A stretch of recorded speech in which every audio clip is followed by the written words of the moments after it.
హే bro, మీకే చెప్తున్నా. ఈ ఆయుర్వేదిక్ ప్లాంట్ గురించి అయితే మీకు ఎక్స్ప్లెయిన్ చేస్తున్నాను.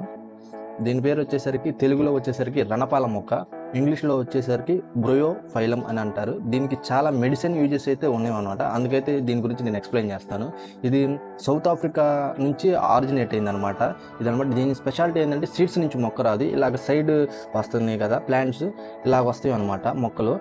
దీన్ని మెయిన్గా అయితే కిడ్నీలో రాళ్ళు కరిగించడానికి ఇది అయితే యూజ్ అవుతుంది అనమాట.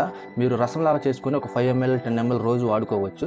సెకండ్ వచ్చేసేసరికి చుండ్రు సమస్య ఉన్నా కానీ, తలనొప్పి సమస్య ఉన్నా కానీ మీరు పేస్ట్ లాగా చేసుకొని వాడుకుంటే చుండ్రుకి, తలనొప్పికి, ఇంకా ఎక్కడైనా పెయిన్స్ ఉన్నా కానీ ఇది యూజ్ అవుతుంది. ఇంకా ఇది యూటరస్ డిసీజెస్తో బాధపడుతుంటారు కదా, వాళ్ళ కాడే ఇది వాడితే అయితే అద్భుతంగా ఉంటుంది. ఇలా ఇది చాలా రేర్గా అవైలబుల్గా ఉంటుంది అనమాట. ఎవరికైనా కావాలంటే నాకు మెసేజ్ చేయండి, నా దగ్గర ఉంది, నేను ఇస్తాను. ఇలాంటి యూజ్ఫుల్ వీడియోస్ కోసం